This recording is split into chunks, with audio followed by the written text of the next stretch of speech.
Amém. Bom dia. Estão felizes?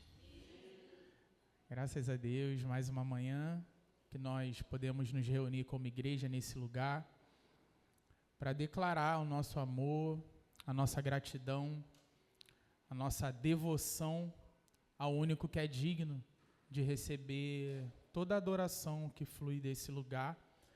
E temos agora a oportunidade de, mais uma vez, meditarmos na sua palavra para conhecer um pouco mais desse Deus e alinhar ainda mais a nossa adoração, porque sempre que nós crescemos no conhecimento, nós crescemos também no potencial, vamos dizer assim, de adoração, de devoção, né? Porque tudo que Deus deseja é que seus adoradores eles possam adorar em espírito e em verdade, ou seja, é através da revelação de quem Ele é que nós podemos louvá-lo de maneira assertiva, de maneira na qual Ele de fato merece receber as nossas adorações. Então que nesse momento você possa estar bem focado, bem centrado na palavra de Deus com esse coração. Senhor, eu quero te conhecer um pouco mais, para que a minha e a nossa adoração que flui desse lugar seja cada vez mais algo que te agrada de verdade. Né? Nós queremos que o Senhor, Ele olhe para esse lugar e tenha prazer no incenso que tem sido levantado semana após semana, quando nós estamos juntos. Então, nós rogamos pela misericórdia de Deus nesse momento, que Ele possa olhar para nós com compaixão, com misericórdia, abrir os nossos corações para receber a sua palavra, e que essa palavra, né, ela possa ser recebida por cada um de vocês com entendimento do que de fato Deus queria comunicar quando liberou através do seu Espírito aos seus apóstolos e profetas, né, para que edificassem a sua igreja, que sejamos edificados essa manhã para a glória do nosso Deus, amém?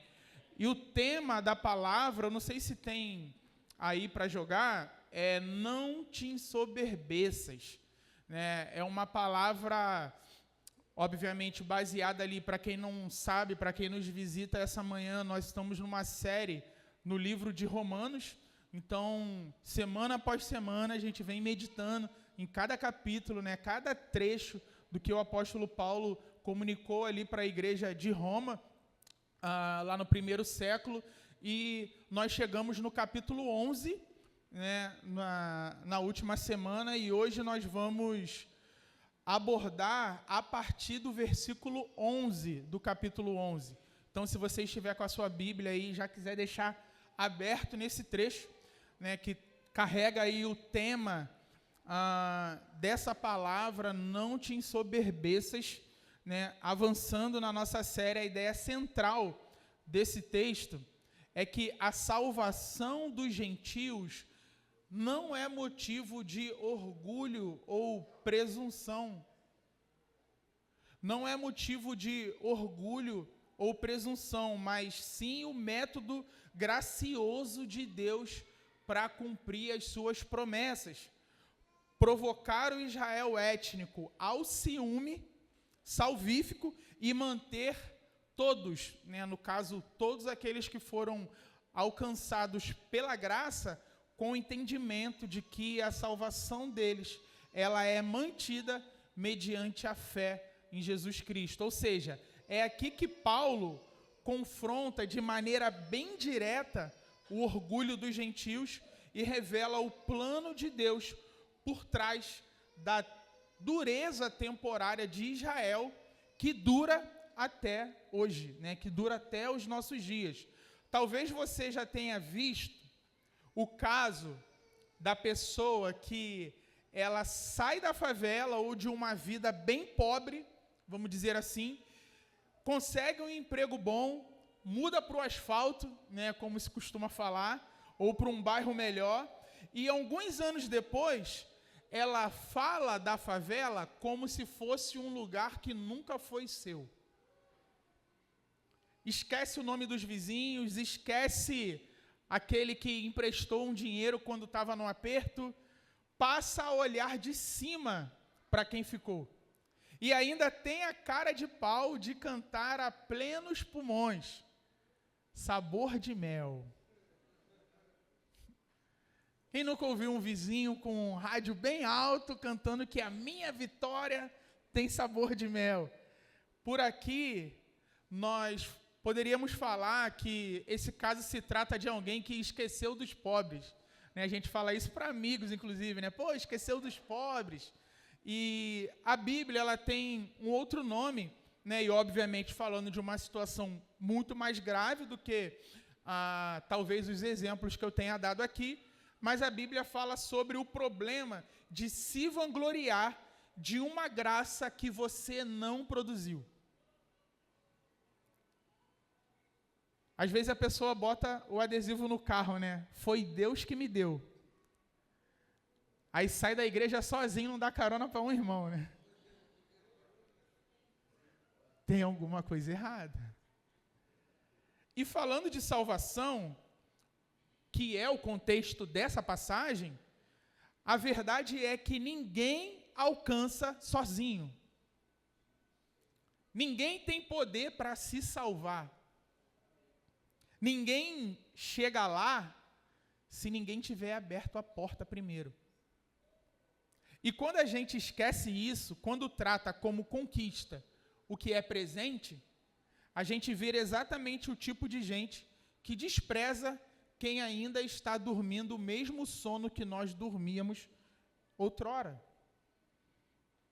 Paulo, em Romanos 11, ele está escrevendo para uma igreja cheia de gente assim. Vamos ler o texto? Romanos 11, a partir do versículo 11, nós vamos ler do 11 até o 24.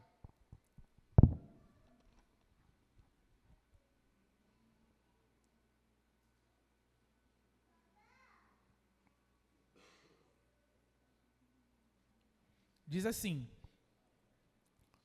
então eu pergunto, será que eles tropeçaram para que caíssem? De modo nenhum, mas pela transgressão deles, a salvação chegou aos gentios, para fazer com que os judeus ficassem com ciúmes. Ora, se a transgressão deles resultou em riqueza para o mundo, e a diminuição deles resultou em riqueza para os gentios, quanto mais a plenitude deles. Dirijo-me a vocês que são gentios, visto que eu sou apóstolo dos gentios, glorifico o meu ministério para ver se de algum modo posso fazer com que os do meu povo fiquem com ciúmes e alguns deles se salvem. Porque se o fato de eles terem sido rejeitados trouxe reconciliação ao mundo, que será o seu restabelecimento? Senão vida dentre os mortos. E se forem santas as primícias da massa, igualmente será santa a sua totalidade. Se for santa a raiz, também os ramos o serão. Se, porém, alguns dos ramos foram quebrados, e você, sendo oliveira brava, foi enxertado no meio deles e se tornou participante da raiz e da seiva da oliveira, não se glorie contra os ramos. Mas, se você se gloriar, lembre que não é você que sustenta a raiz, mas é a raiz que sustenta você. Então você dirá, alguns ramos foram quebrados para que eu fosse enxertado. Correto. Eles foram quebrados por causa da incredulidade, mas você continua firme mediante a fé. Não fique orgulhoso, mas tema. Porque se Deus não poupou os ramos naturais, também não poupará você. Considere, pois, a bondade e a severidade de Deus.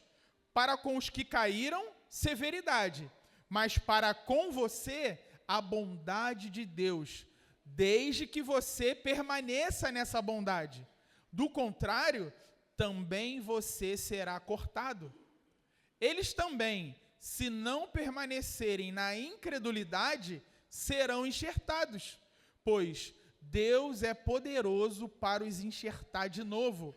Pois, se você foi cortado daquela que, por natureza, era uma oliveira brava, e contra a natureza foi enxertado numa oliveira boa, quanto mais esses, que são ramos naturais, serão enxertados na sua própria oliveira. Ponto de exclamação.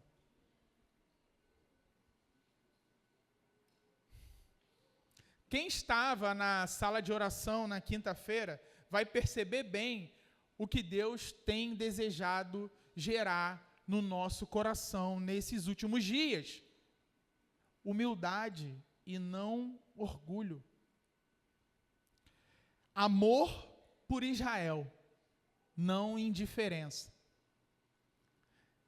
Quem aqui pode dizer assim: Deus gerou em meu coração amor pelos perdidos, pela casa de Israel, de uma maneira que nem eu sei explicar?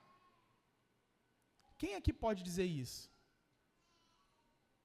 Ninguém, gente. Uma pessoa? Tem algo muito errado conosco.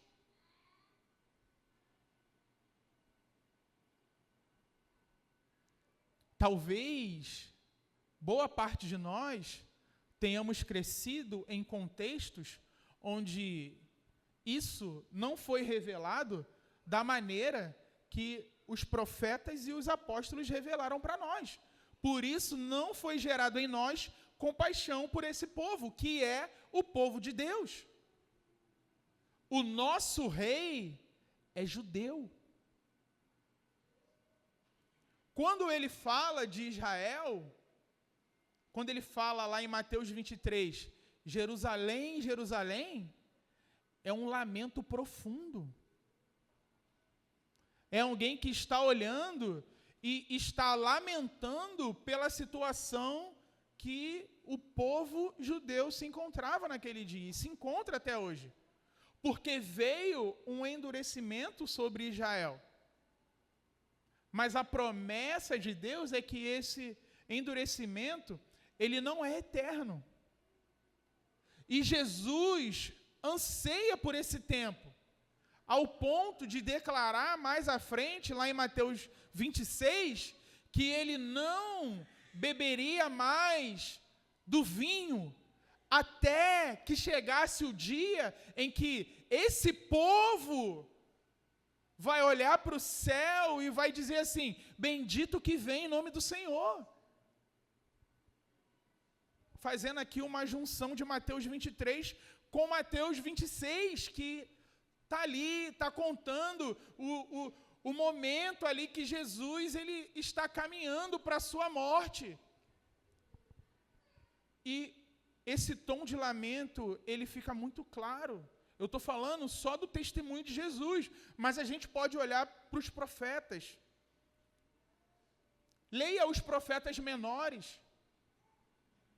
Veja como o apóstolo Paulo começa esse trecho que nós estamos meditando agora. Olha o que o apóstolo Paulo diz no início de Romanos 9. Veja o que o apóstolo Paulo diz em Romanos 10. Continue vendo o que o apóstolo Paulo está trazendo para nós aqui em Romanos 11. Amor incondicional por um povo, que é povo de Deus. Mas sabe o sentimento que costuma dominar todos aqueles que são beneficiados? Arrogância, soberba, altivez, desprezo.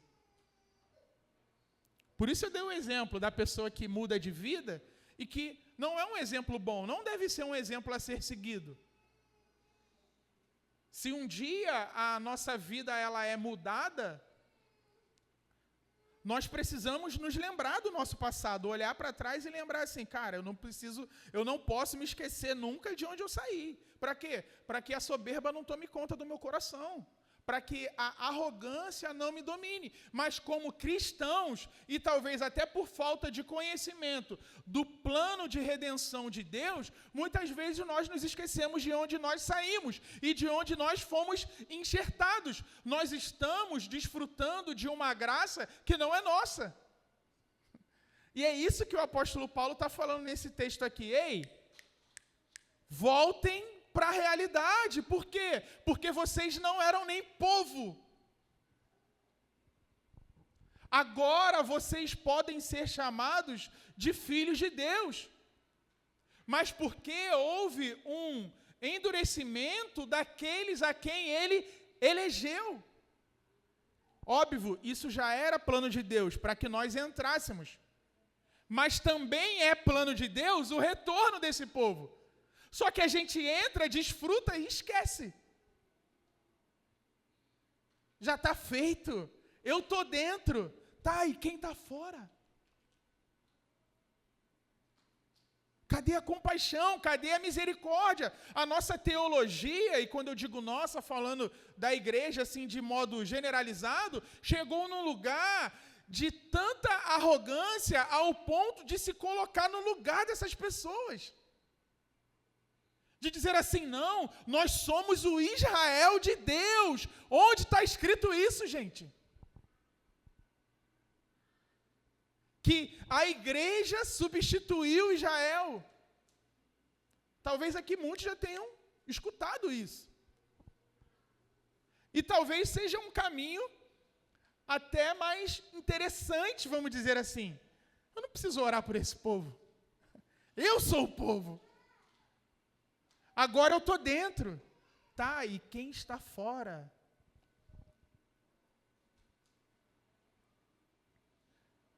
Não é essa a vontade de Deus, não é essa a teologia, nem do Antigo e nem do Novo Testamento. Então, olha a importância da compreensão dessa palavra, do que está sendo declarado aqui pelo apóstolo Paulo, para os nossos dias. E eu pretendo fazer aqui um trabalho até um tanto quanto difícil, que é, talvez a nossa realidade, talvez não, com certeza, ela é bem diferente da igreja de Roma. E nós não temos tantos judeus assim à nossa volta, para nós sermos a referência que o apóstolo Paulo está dizendo que a igreja precisa ser para eles. Mas nós temos outros religiosos que se dizem cristãos, mas que talvez por nós também são tão desprezados quanto os judeus estavam sendo naquele tempo. Hoje nós temos que orar por Israel e continuar sendo tudo isso que o apóstolo está dizendo aqui, né? Nessas palavras nós precisamos continuar sendo. Mas eu acredito que dá para encaixar também, trazer um pouquinho mais para perto da gente esse texto e também aplicar de uma maneira bem prática acerca da forma que nós vivemos como igreja em nossa sociedade. E vocês vão entender por que eu estou falando isso mais à frente. E cabe uma analogia bem interessante aqui. Imagine uma família que adota uma criança, ela cresce, é amada, recebe tudo, sobrenome, herança, recebe um lugar na mesa, só que com o tempo, ela começa a falar dos filhos biológicos dessa família que não deram certo, né, como se ela fosse melhor. Como se o lugar dela na família fosse mérito e não presente. Isso soa absurdo. Mas é exatamente o espelho que Paulo coloca na cara da igreja gentia em Roma. E, se formos honestos, na nossa cara também. Porque todo cristão aqui hoje que não é judeu, ou seja, acho que todos nós, é filho adotivo.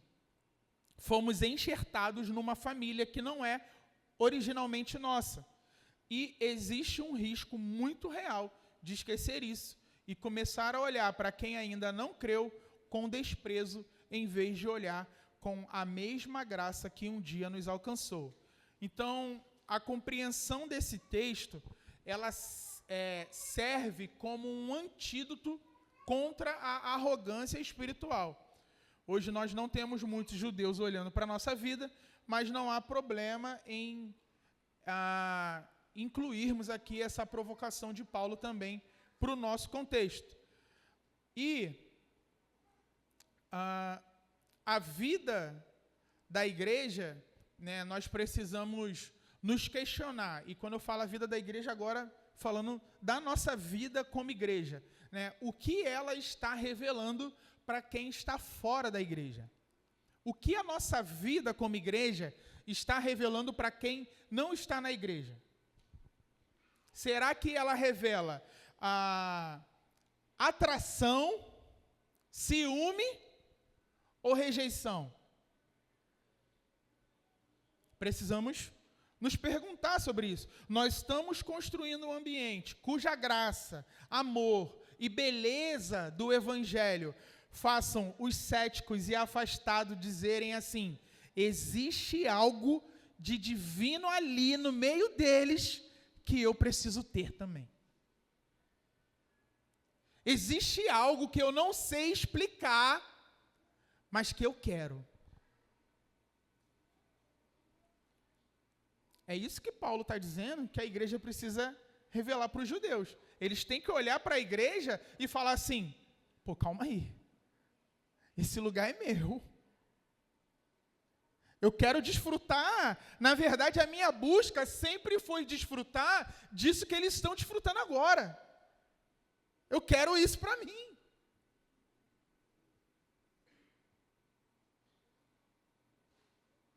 Privilégio sem gratidão, sem revelar, né, na vida e na nossa conduta, na nossa comunhão, acaba virando orgulho, simplesmente. E orgulho não atrai ninguém, pelo contrário, afasta. Agora, quando a gente lembra da graça, e hoje nós teremos uma belíssima oportunidade para isso, porque hoje é dia de ceia, gera humildade. Reconhecer a graça de Deus e entender, principalmente, nos faz humildes, nos faz misericordiosos, nos torna mais bondosos. Gratidão. É sobre isso que nós vamos meditar essa manhã. Então vamos aprofundar um pouquinho mais aí em cada versículo desse trecho, começando pelo versículo 11, onde o apóstolo ele está fazendo uma pergunta, né? Ele fala: então eu pergunto, será que eles tropeçaram para que caíssem? Eles quem, gente?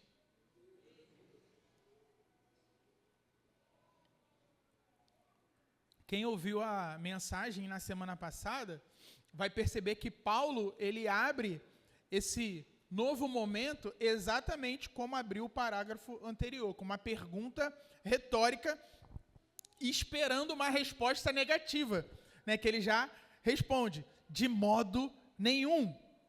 Ou seja, eles não tropeçaram para cair. Existe uma diferença de tropeçar e cair. São duas palavras do grego aqui que ele está utilizando para mostrar assim, ó, tropeçar é como alguém que perde o equilíbrio. Você tropeçou, mas conseguiu se manter de pé. Agora, cair, o que Paulo quer dizer com essa palavra é alguém que fica definitivamente no chão, né, sem se levantar. E Paulo ele já vinha descrevendo desde Romanos 9 que Israel tropeçou na pedra de tropeço que é Cristo. E agora ele faz a pergunta óbvia: esse tropeço foi uma queda final irrecuperável? E a resposta é um não categórico. Não. O tropeço de Israel não estava fora dos planos de Deus. Na verdade, esse tropeço foi o primeiro degrau de um plano. O plano de Deus no tropeço de Israel não era a queda de Israel, mas a salvação dos gentios. Veja como a sabedoria de Deus se revela em seu plano. Deus ele usa a rejeição judaica como porta de entrada para os gentios e pretende usar a bênção dos gentios como isca para trazer Israel de volta. Quanta sabedoria, quanta beleza, né, ao montar ali o plano da redenção para nos alcançar e para alcançar o seu povo novamente. A salvação chegou aos gentios para fazer com que os judeus ficassem com ciúme, está escrito aí no texto. Então, ao verem os gentios desfrutando das bênçãos messiânicas que lhe foram prometidas primeiro, os judeus, eles devem desejar novamente. Deus não desperdiça nem o pecado. Ele tece, né, na tapeçaria da redenção, né? Ele está ali juntando as peças e ele está falando assim, ó, vai dar certo, confia. Abre para mim, Gui, Deuteronômio 32, 21. Olha o que já havia sido declarado lá no Antigo Testamento. Ó. Provocaram ciúmes em mim com aquilo que não é Deus. Com seus ídolos me provocaram a ira. Portanto, provocarei ciúmes neles com aquele que não é povo. Com uma nação tola o despertarei a ira. Quem é essa nação tola aí? Caramba, Deus.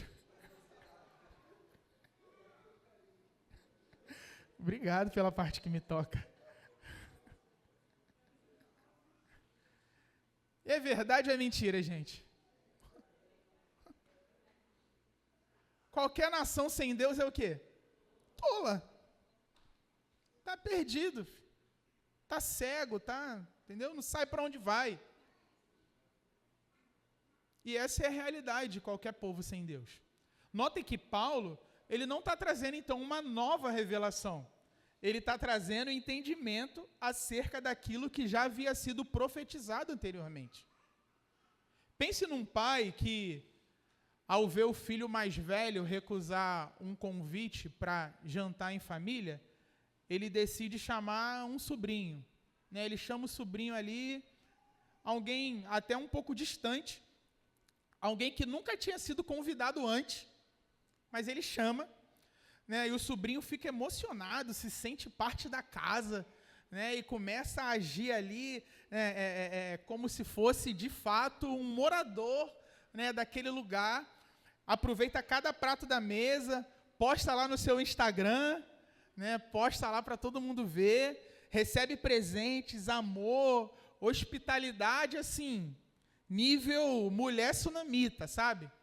E é justamente vendo esse sobrinho tratado como filho, que o filho mais velho, magoado e distante, começa a sentir uma pontada estranha.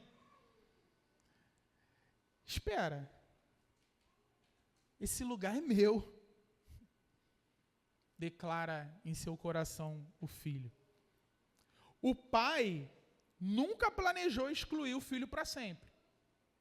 Ele usou a presença do sobrinho para acender de volta no coração do filho o desejo pela mesa do pai, a qual ele mesmo havia se afastado. Consegue entender o que Deus está fazendo? Quantas vezes alguém percebe o valor de algo quando perde? Um emprego, uma relação, uma oportunidade. Depois de ver outra pessoa de fora sendo abençoada naquele mesmo lugar, a pessoa sente, né? Aquele ciúme, aquela coisa assim, nossa, esse lugar era meu e eu não valorizei enquanto eu estive lá. É o famoso só dá valor quando perde. Quem nunca ouviu isso? É nisso que Deus está trabalhando, gente. E aí no versículo 12, avançando aqui na leitura, o apóstolo vai falar, ora, se a transgressão deles resultou em riqueza para o mundo, e a diminuição deles resultou em riqueza para os gentios, quanto mais a plenitude deles. Em outras palavras, se Deus consegue extrair a maior bênção global da falha de um povo, quão glorioso será quando esse mesmo povo for restaurado. A história da redenção não é sobre merecimento humano, mas sobre a capacidade soberana de Deus em transformar tragédias em banquetes de graça. A soberba, ela sussurra no ouvido do cristão: nós somos o ápice do plano de Deus. Chegamos ao topo. O versículo 12 responde: se vocês estão desfrutando das sobras e das riquezas que caíram da mesa no momento da queda de Israel, vocês ainda não viram nada do que Deus planejou para a plenitude da história. Não viram nada. Nós não somos os protagonistas da história da redenção. Nós fomos graciosamente alcançados por um transbordamento. Sabe? Um respingo que cai quando o copo está muito cheio. É tanta graça que respingou em nós. Olha aí, oliveira brava, no deserto, sem perspectiva nenhuma de vida. E a graça respinga em nós. Consegue ser grato por isso? Trazendo essas verdades para mais perto ainda, linkando com nossos testemunhos, muitos vamos perceber que a graça de Deus, ela é tão devastadoramente soberana, que Ele transforma até nossos tropeços do passado em canais de bênção para os outros. Enquanto eu meditava sobre isso, né, e até olhando assim para a minha história, acho que muitos aqui sabem, né, antes da minha conversão, eu fazia eventos, e eventos que, olhando hoje, eu consigo, né, atestar assim, cara, não tinha nada de bom ali. Nada. E só que no meio disso tudo, eu estabeleci uma relação de amizade com um fornecedor de som que eu jamais poderia imaginar que um dia, no futuro, eu estaria convertido na igreja e aquele fornecedor de som viraria uma bênção para a minha vida e para a vida de todas as pessoas que estivessem caminhando comigo no futuro. Quando ele me forneceu som para vários eventos cristãos, quando ele forneceu o seu estúdio para servir de espaço para a reunião da nossa igreja, quando o seu lounge virou área onde nós celebrávamos a ceia do Senhor e batismos, som para evangelismo e, inclusive, já se prontificou a fornecer a preço de banana equipamentos de som para a gravação do nosso primeiro EP. Então, assim, era um tropeço aos meus olhos. Mas é algo que Deus converteu em graça para a minha vida e para a vida de um monte de gente. E é exatamente isso que Deus está mostrando, né, para todos nós aqui, de qual deve ser a nossa relação com tudo aquilo que nos trouxe até o lugar que nós estamos hoje. Seja bom ou ruim, você está aqui. E você tem mais um dia e mais uma oportunidade diante desse Deus tão grande. Ele te trouxe aqui essa manhã. E é o que Paulo está falando para os gentios em Roma. Foi esse Deus soberano que te trouxe aqui, que te colocou nesse lugar. E a falha deles no passado foi transformada em bênção para todos vocês. E vai voltar para eles também. Já estava tudo planejado por Deus. Mas se o tropeço já gerou bênção, Imagine o que a vida de uma plena obediência resultará. É o avivamento dos últimos dias, é o que ele está falando. Cara, se esses caras tropeçando já foi bom para vocês, imagine esses caras obedecendo. Imagina esses caras alinhados com a minha vontade.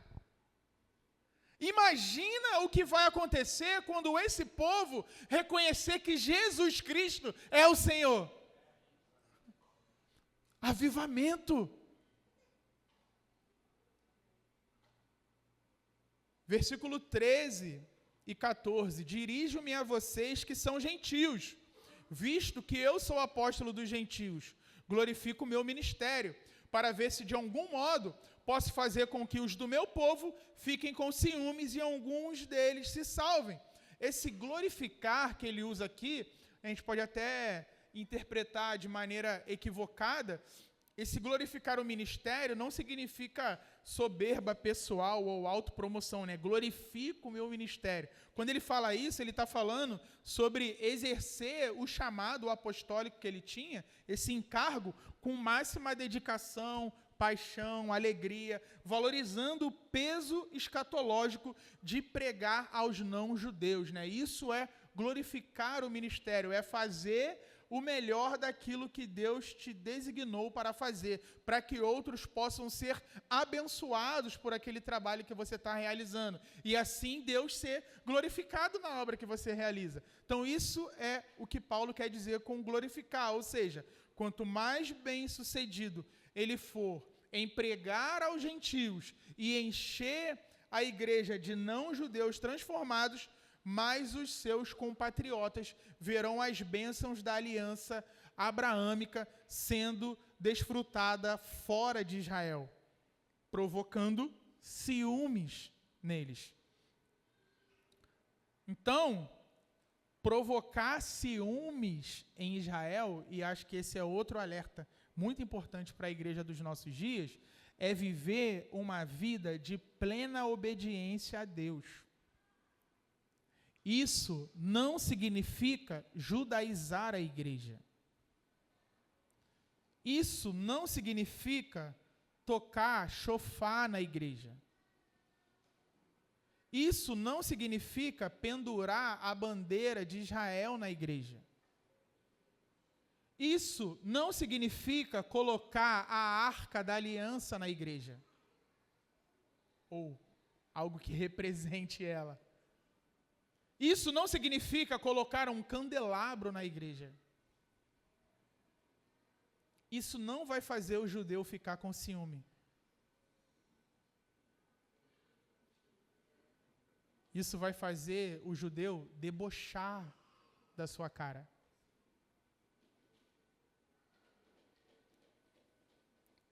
Isso é apropriação cultural e religiosa, sem discernimento e entendimento. Para quê? Pergunte a qualquer um que faça isso, né? O cara que tem a Arca da Aliança lá no púlpito, lá pergunta assim, amigão, o que significa isso aqui? Não, é porque... Cara, não tem explicação, gente. Cadê a Arca da Aliança? Nem o Indiana Jones lá conseguiu encontrar. Eu não sei se ele encontra no filme, ele encontra? Quem viu aí? Ó, isso aí é só quem é da antiga. Ele procurou, eu sei que ele procurou, não sei se ele achou não.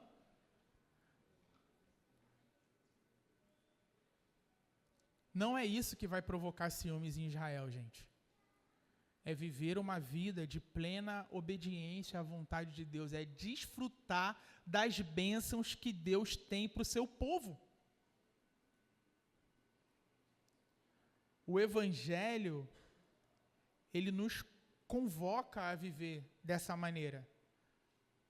Paulo está nos lembrando aqui, ó, Deus me chamou para alcançar vocês, mas até a salvação de vocês foi desenhada para impactar e salvar outros. O Evangelho nos convoca a viver de tal maneira que a nossa vida espiritual inveje outras pessoas, no bom sentido. Ou seja, que provoque sede de Deus nos secos. E aí no versículo 15 o apóstolo fala, porque se o fato de eles terem sido rejeitados trouxe reconciliação ao mundo, que será o seu restabelecimento, senão vida dentre os mortos? Em termos mais escatológicos, o que o apóstolo está comunicando nesse versículo 15, com a expressão vida dentre os mortos, aponta para o ápice do plano de Deus. O clímax da história redentora que culmina na consumação dos tempos e na ressurreição final do corpo. Ou seja, o avivamento final. Orar por Israel é importante demais, irmãos, mais uma vez. John Murray disse que a bênção que fluirá para o mundo através do acolhimento de Israel supera em ordem de grandeza o que foi experimentado no momento da sua queda. E avançando para os versículos 16 até o 18, o apóstolo segue falando: e se forem santas as primícias da massa, igualmente será santa a sua totalidade. Se for santa a raiz, também os ramos o serão. Se, porém, alguns dos ramos foram quebrados, e você, sendo oliveira brava, foi enxertado no meio deles, e se tornou participante da raiz e da seiva da oliveira, não se glorie contra os ramos. Mas, se você se gloriar, lembre que não é você que sustenta a raiz, mas é a raiz que sustenta você. O apóstolo está utilizando termos aqui bem comuns do contexto judaico, né? Metáforas já bem trabalhadas no Antigo Testamento. Ele fala de primícias, massas, né? Ramos, raiz. Deus, ele ordenou que os israelitas, ao entrar na terra prometida, eles tomassem as primícias da massa de pão e as oferecessem ao Senhor. Isso consagrava toda a fornalha, a primícia da massa.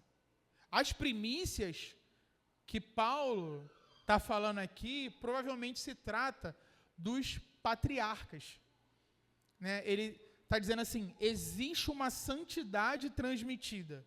No mundo antigo, raramente se enxertava um ramo selvagem num tronco cultivado. O procedimento comum era o oposto. Paulo, ele usa deliberadamente esse processo, vamos dizer, contranatural, né, contra a natura, para enfatizar que a inclusão dos gentios foi um ato de pura graça soberana e não uma evolução natural. Ele está falando assim, gente, não faz sentido, mas é isso que Deus fez. O ramo selvagem, os gentios, não trouxe própria vida a si mesmo, né? Não trouxe vida para si. Ele passou a viver da vitalidade e dos nutrientes que fluem do tronco da promessa abraâmica. A raiz consagra os ramos. E aí ele segue falando do 19 ao 21. Então você dirá, alguns ramos foram quebrados para que eu fosse enxertado. Correto? Eles foram quebrados por causa da incredulidade, mas você continua firme mediante a fé. Não fique orgulhoso, mas tema. Porque se Deus não poupou os ramos naturais, também não poupará você. Então, a verdadeira fé salvífica traz em sua essência a falência e o orgulho de todo o corpo, né? É a falência do orgulho, né, de todo o corpo ali. O entendimento real da graça. No instante em que um crente, ele sente orgulho de estar dentro, ele está agindo em contradição com o princípio da fé e flertando com a mesma incredulidade que foi a queda dos judeus, que derrubou os ramos originais. Essa ameaça contra o orgulho que Paulo está declarando nesses versículos não é para gerar medo nos gentios por uma possível perda da salvação, mas é para gerar humildade, é para gerar dependência, é para gerar vigilância.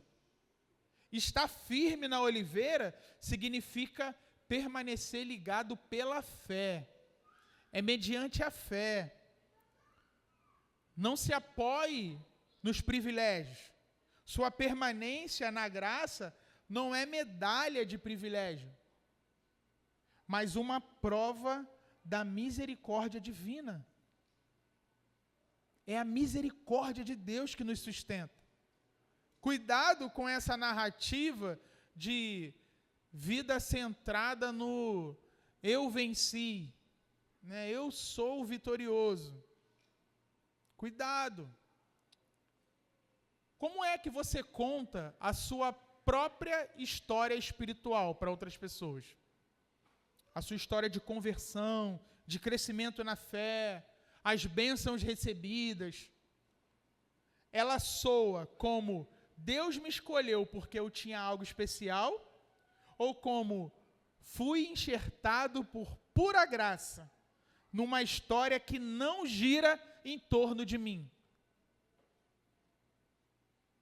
Será que você vive aquela síndrome do protagonista? Quando Paulo diz que somos mais que vencedores, em versos anteriores, nós temos que lembrar da segunda parte do verso. Por meio daquele que nos amou. Que às vezes, né, eu até acho que falei isso na pregação, a pessoa escreve na camisa, mais que vencedor. E só, ponto.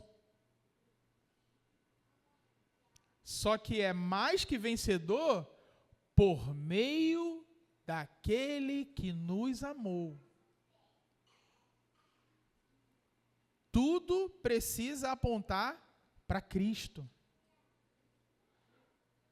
Tudo que nós fazemos nesse lugar, todas as mensagens que são pregadas nesse púlpito, elas têm que apontar para Cristo.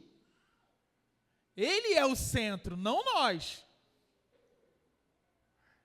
Ele tem que receber a glória que flui desses lugares aqui, não nós. Não é a comunidade manifesta, é Cristo. É Cristo Jesus. É por meio dele que nós vivemos o que vivemos nesse lugar. Se experimentamos alguma graça, é porque nós queremos obedecer a ele. Tudo flui dele. A nossa raiz é ele. Nós precisamos estar nele. É sobre Cristo. Amém? Vocês estão comigo, gente? Versículo 22. Considere, pois, a bondade e a severidade de Deus. Para com os que caíram, severidade. Mas para com você, a bondade de Deus. Desde que você permaneça nessa bondade. Do contrário, também você será cortado. Dr. Martin Lloyd Jones, ele nos adverte sobre o perigo de criar um Deus caolho na nossa teologia. Se contemplarmos apenas a severidade, nos tornamos legalistas e desesperados. Se contemplarmos apenas a bondade, nos tornamos presunçosos e devassos. O cristão maduro é aquele que contempla ambos os aspectos da cruz de Cristo, onde a severidade do juízo contra o pecado e a riqueza da bondade para com o pecador brilham juntas. Bondade e severidade. Isso não contradiz a doutrina da perseverança dos santos. Pelo contrário, a marca de alguém que verdadeiramente pertence à árvore não é uma decisão pontual ali no momento de eu aceitei Jesus e depois seguido por indiferença. Agora vou viver, deixa a vida me levar. Não. Essa não é a marca de alguém que permanece. A perseverança final dos eleitos, ela não acontece apesar de advertência como essa. Ela acontece justamente através dessas advertências. Vocês entendem o que eu estou querendo dizer? Porque Paulo está falando aqui de uma possibilidade para quem lê, talvez sem interpretar dessa maneira, até de uma perda de salvação. Só que ele está falando de característica de quem foi alcançado pela salvação. É a permanência. Se você sai desse lugar, você se revela como alguém que não foi alcançado por essa salvação. Quem fala não sou eu, é Jesus. Olha, Deus me deu as ovelhas e eu não vou perder nenhuma delas. Quem nos garante nesse lugar é Cristo. Ele fala assim, nenhuma ovelha minha vai se perder. Mas tem que ser ovelha. Ah, Léo, mas se perdeu. Não era ovelha. Mas viveu na igreja a vida toda. Não era ovelha. Mas orava em línguas e não sei o quê, e liberava profecia e tal. Não era ovelha. Quem disse? A palavra. O apóstolo João, ao ser indagado, ou ao levantar uma indagação sobre aqueles que se perderam, o que ele fala? Eles saíram do nosso meio porque não eram dos nossos. Eles só revelaram quem eles eram. Quando? Ao sair.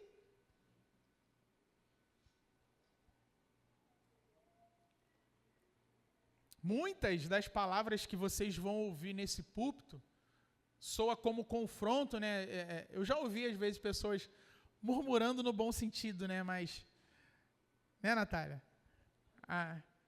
A Natália disse que voltou para a comunidade Manifesto porque aqui tem confronto.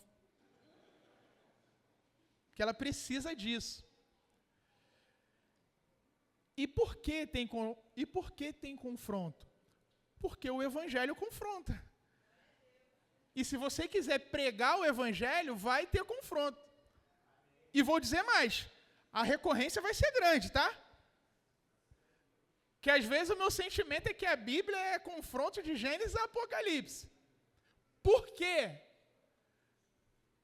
Por que isso? Para nos sustentar nesse lugar. É porque através do confronto do próprio Evangelho, o Espírito produz temor no nosso coração para que a gente possa se manter num lugar de obediência. É a forma que Deus usa para nos sustentar dentro dessa doutrina que nós conhecemos como perseverança dos santos.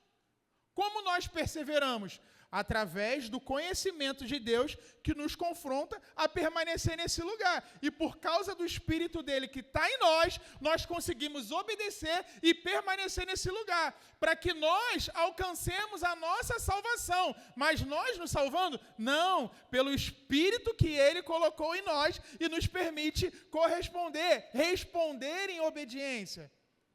E permanecer pelos nossos méritos? Não, pelo mérito dele. Parece difícil, mas não é. Parece complicado, mas não é. É simples.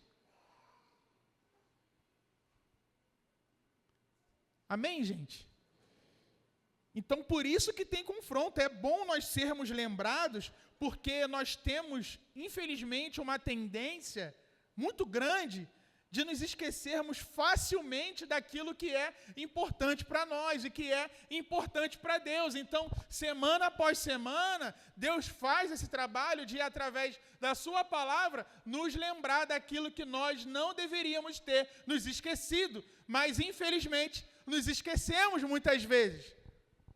Não é anormal, muitas vezes, chorarmos e nos arrependermos de pecados cometidos há tempos atrás, num domingo, e algumas semanas depois, você se enxergar no mesmo lugar. E aí o que tem que acontecer? Você tem que ser lembrado de novo. Tem que pregar de novo. Tem que exortar de novo. Mas, pastor, de novo falando sobre isso? Sim. Já está todo mundo vivendo, né? Ok? Obediência plena? Santidade, piedade? Não, ainda não. Então tem que pregar de novo. Até que todos cheguemos à plenitude da estatura de Cristo. Enquanto isso não for uma realidade, ele não vem. Cristo ele volta para uma igreja madura, para uma igreja limpa, sem mancha, nem ruga. Aí a gente olha para a igreja e fala assim, meu amigo, acho que vai demorar um pouquinho ainda.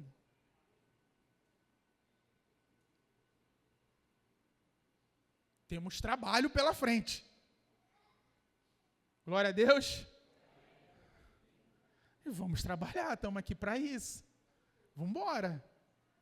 Mas que tem trabalho, tem. Então, quanto mais rapidinho você se arrepender e entrar na linha e viver a vida que Deus quer que você viva, mais você estará cooperando para que Ele volte, para que Ele venha. Porque Ele não está demorando. Ele apenas está sendo paciente, para que ninguém se perca. Ele não demora, ele é paciente. Então vamos lá, gente, me ajuda, eu quero ver Jesus. Me ajuda. Eu quero que ele venha logo. Vamos amar nossos irmãos, né? Vamos viver uma vida de obediência. Vamos andar em santidade, né? Vamos parar de cair nos mesmos pecados, né? Se tiver que pecar, que seja um diferente, né? Pô.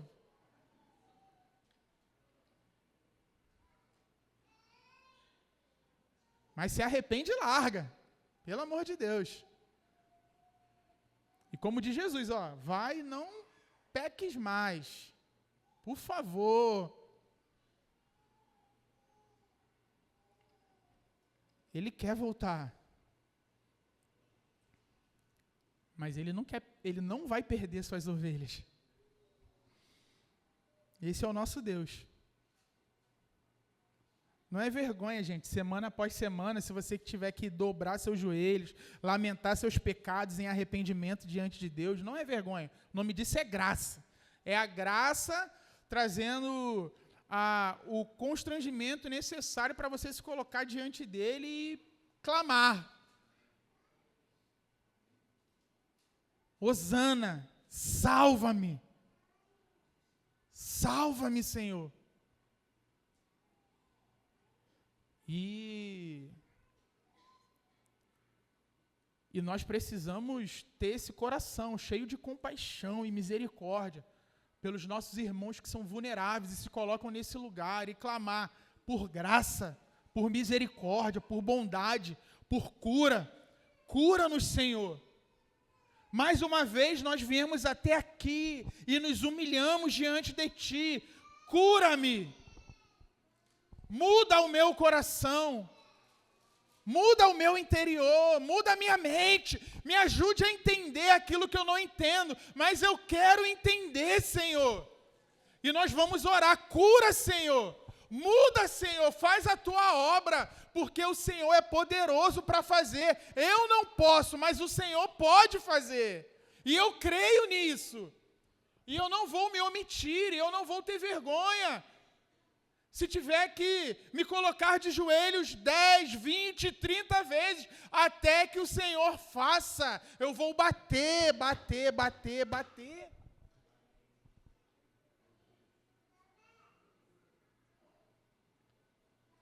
E se o Senhor encontrar um coração tomado da mesma compaixão que nós vemos em Cristo Jesus, eu tenho certeza, vamos experimentar curas e milagres nesse lugar.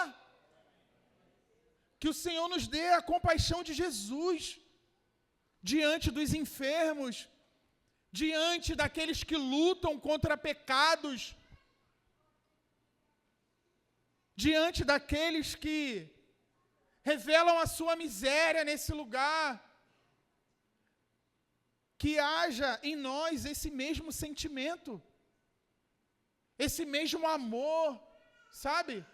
Para que a nossa oração ela alcance os céus verdadeiramente e possamos ter uma comunidade repleta de testemunhos, de cura, de mudança de vida, de crescimento, de desenvolvimento espiritual. Pessoas saindo de um lugar de mornidão e se encontrando novamente num lugar onde ela consegue desfrutar de tudo aquilo que Deus tem para nos proporcionar. É isso que nós almejamos.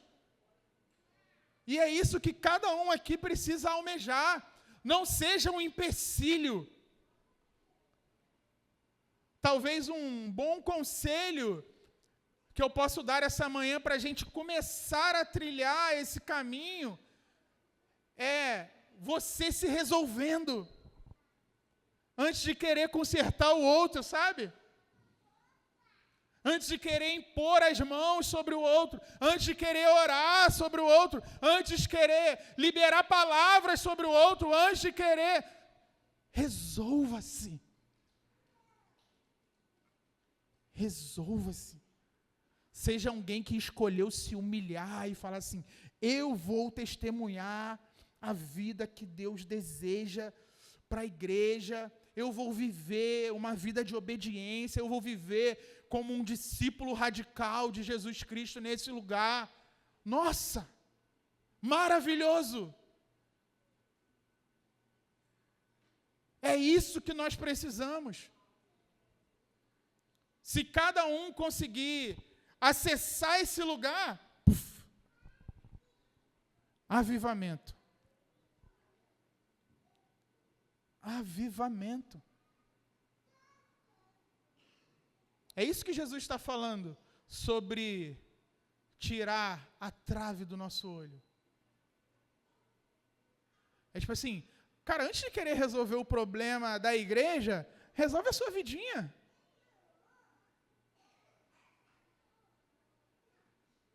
Antes de querer ter, nossa, a igreja do avivamento, cara, arruma tua cama.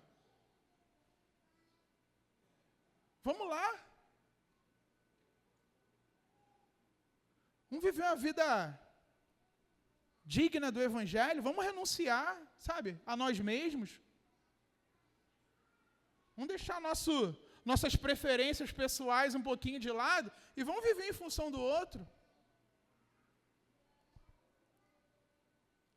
Se cada um começar ali, ó, cada um no seu quadradinho, cuidando do que você tem acesso ali, pode mudar, maravilhoso.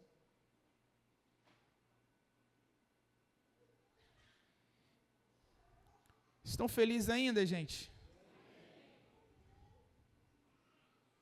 Igual no começo?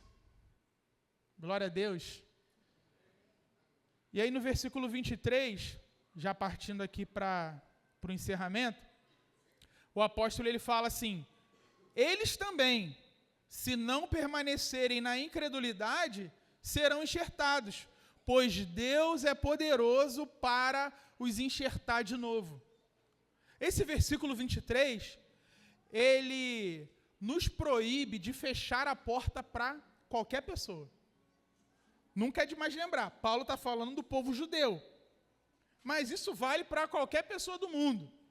Nunca devemos olhar para um amigo cético, um parente afastado ou alguém que caiu feiamente e dizer, esse aí não tem mais jeito. Não temos direito de falar isso sobre ninguém. E o versículo 24 ele fala, pois se você foi cortado daquela que por natureza era uma oliveira brava, e contra a natureza foi enxertado numa oliveira boa, quanto mais esses, que são ramos naturais, serão enxertados na sua própria oliveira. Esse é o muito utilizado por Paulo, o argumento fortiori, né? Ele é do maior para o menor. Cara, se Deus fez isso, Ele não vai fazer isso. Deus fez um milagre contra a natureza. Se Deus fez o mais difícil, por que Ele não faria o mais fácil? Se Ele pegou um ramo de oliveira brava e o enxertou, quem dirá pegar o ramo natural e colocar no lugar de volta? Isso é, moleza, fácil. Israel voltará ao seu lugar, irmãos.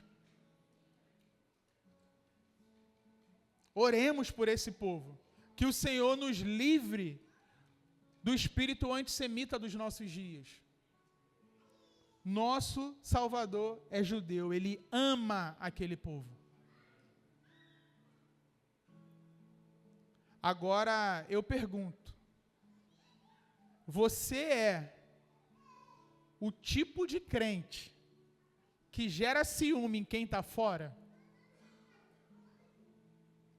Quando seus colegas de trabalho, eles olham para a sua honestidade sob pressão, para a sua paz diante do caos, para a sua generosidade financeira e a ausência de amargura no seu coração, eles devem se perguntar, o que essa pessoa tem que eu não tenho? A sua vida deve ser uma propaganda irresistível da beleza de Cristo. Não um lembrete de uma vida religiosa, amarga. Nós precisamos refletir a beleza de Cristo. Irmãos, ao olharmos para o espelho de Romanos 11, o apóstolo Paulo, ele nos faz uma intimação solene. Considere a bondade e a severidade de Deus. Não te ensoberbeças, mas teme. Para saber se o vírus da soberba espiritual infectou o seu coração, sem você perceber, faça a si mesmo 3 perguntas a si essa manhã. Como você olha para quem tropeçou ou caiu? Quando você vê um colega de trabalho afundado no erro, um amigo que abandonou a fé, ou uma pessoa imersa numa cultura completamente avessa ao Evangelho, o seu primeiro sentimento é de compaixão devedora ou de superioridade moral? Segundo, como você reage a outras tradições e formas de viver? Você usa a sua liberdade cristã, o seu conhecimento teológico ou a estética contemporânea da nossa comunidade para olhar com desdém para cristãos de outras igrejas? Se a sua teologia te torna arrogante e pedante em vez de humilde e amável, a sua teologia não é a do Novo Testamento. É óbvio que tem muita gente que se denomina ser o que não é. Mas não é o fato de simplesmente pertencer à igreja A, B ou C que faz alguém estar fora da graça. Amém? Da mesma forma que tinha gentil desprezando judeus naquele tempo, hoje nós temos na igreja, gente, eu vou dar um exemplo aqui, que despreza católicos. Um exemplo. O nosso preconceito com católicos se dá talvez pela questão do católico nominal, né? Qual era o status quo aqui no Brasil? Cara, eu não tenho religião, eu sou o quê? Sou católico. Nem vai na igreja, não obedece a Deus, não lê a Bíblia, não faz nada, não vive a vida da igreja, mas sou católico. E assim o catolicismo, né, conhecido como a religião predominante na nossa nação. E óbvio que também tem o problema de alguns desvios teológicos, né, de acordo com aquilo que nós compreendemos das Escrituras, olhamos assim, pô, isso aqui está errado, pô, isso aqui eu não concordo. Ok. Porém, a realidade é que no evangelicalismo também está cheio de crente nominal. E no evangelicalismo também está cheio de práticas teologicamente questionáveis. Eu utilizo o católico como exemplo, porque eu acho que na nossa cultura fica mais fácil para a gente compreender o que Paulo está falando aqui entre judeus e gentios. Todos são chamados, né, à salvação, e não é a religião que vai salvar. Quem salva, gente? Jesus Cristo. Não é a igreja evangélica que salva. Não é a igreja católica que salva. Não é a igreja adventista que salva. Não é, pense aí em qualquer outra igreja que você conheça na face da terra, que salva. Quem salva é Jesus. Crê em Jesus? Vive em obediência a Deus?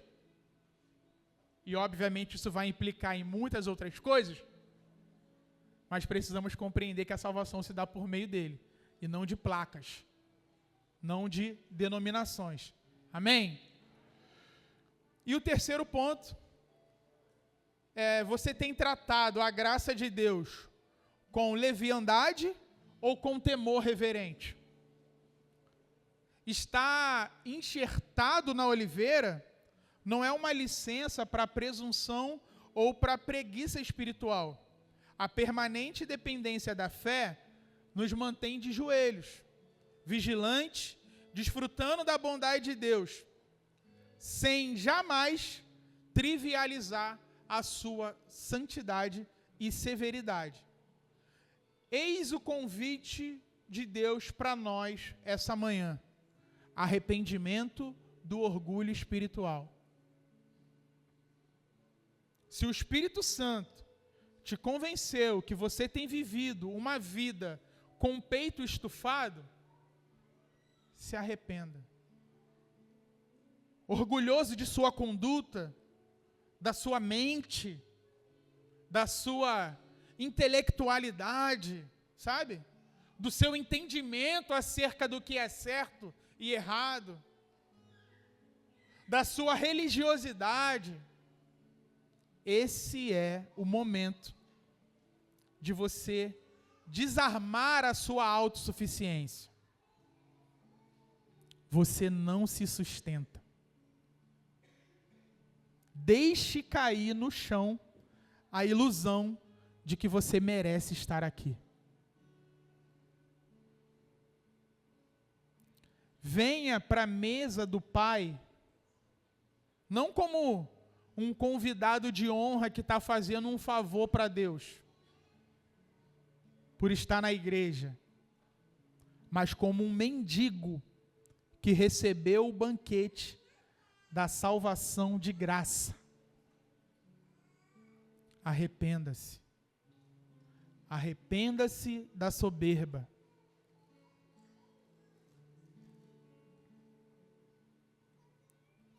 E que você também seja tomado de esperança para que os perdidos, os que perecem, sejam salvos. Seja esse perdido alguém que você conheça, ou seja, o próprio povo de Israel. Que possamos amar esse povo e orar verdadeiramente para que voltem. E eu queria orar para encerrar. Você que pode ficar de pé.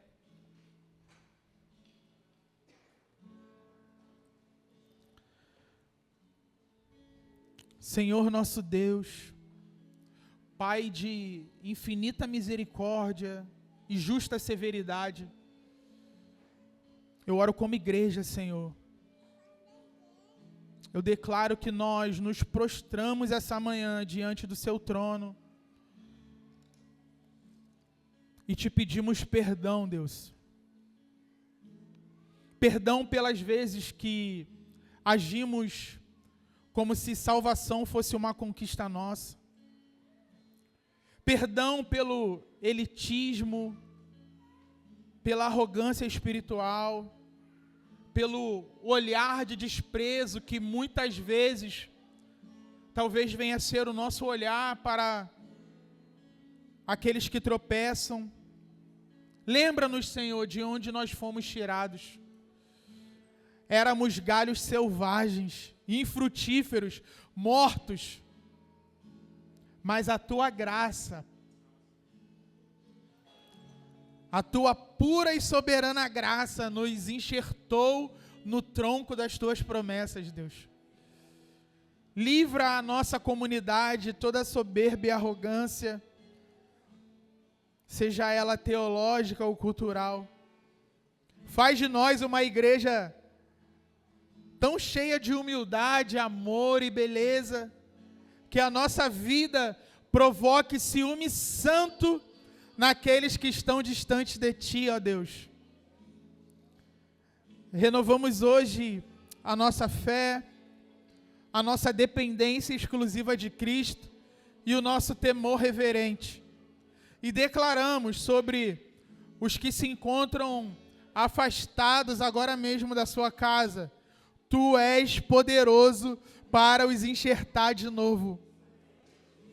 Salva o Teu povo, Deus. Traz de volta os perdidos, ressuscita os mortos espirituais e receba toda a glória. Pois não é o galho que sustenta a raiz, mas é a raiz que sustenta os galhos, que nos sustenta, ó Deus. Salva o Teu povo, Senhor. Em nome do Teu Filho amado, Jesus. Amém, Deus. Amém.